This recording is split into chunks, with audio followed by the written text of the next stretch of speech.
Notícias do Espírito Santo também são destaque em nosso telejornal para todo o Brasil e ainda Europa, África, Estados Unidos e Japão pela Record Internacional.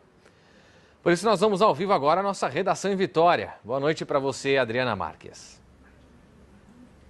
Oi, Clébio, boa noite. Todo mundo que está endividado conhece bem o remédio para se livrar dessa dor de cabeça. Economizar, gastar menos do que se ganha. Lição que muitos estados parecem não ter aprendido. Entre eles, o Espírito Santo, como mostra um levantamento do Banco Central.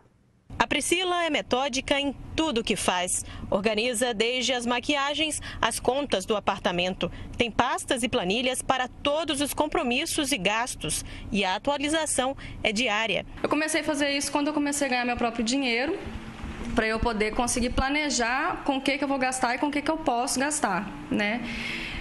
Então eu coloco as minhas despesas fixas e deixo um pedaço para eu gastar comigo, né? Com sair, jantar, sei lá, comprar alguma coisa para mim e tal.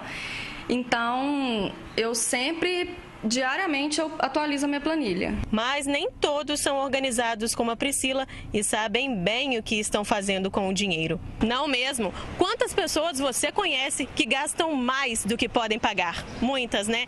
E esse desalinhamento nas contas não acontece só nas finanças pessoais, não. Acontece também no governo, com as contas públicas. Atualmente, vários estados brasileiros, inclusive o Espírito Santo, estão no vermelho, ou seja, gastaram além do que foi arrecadado. Segundo o Banco Central, junto ao Espírito Santo estão Pernambuco, Ceará, Sergipe e Rondônia, estados que não conseguiram economizar para pagar juros e fizeram ainda mais dívidas, recorrendo a empréstimos para fechar as contas. Um professor de economia explica essa bola de neve. Isso porque geralmente as receitas são inferiores às despesas que esses estados e municípios e a União possuem, né? Em função desse descompasso, todos esses entes públicos acabam gerando dívidas e precisam financiar todas essas dívidas.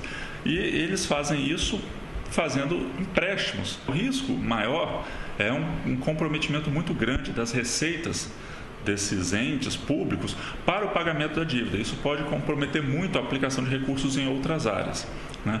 Com a Lei de Responsabilidade Fiscal foram estipulados tetos de comprometimento das receitas para pagamento dessas dívidas. E muitos estados, municípios e a União estão fazendo um esforço muito grande para tentar se adequar a esses limites e não sofrer as sanções previstas em lei. Então, esses ajustes são feitos constantemente. O problema é que se houver uma tendência muito grande de crescimento dessa dívida e a economia não estiver crescendo a uma velocidade proporcional, recursos de outras áreas serão destinados a esse pagamento. Diferente das finanças pessoais, o professor explica que o governo consegue sobreviver mesmo com tantas dívidas. Mas com o baixo crescimento econômico, a corda tende a apertar ainda mais o pescoço desses estados e da União.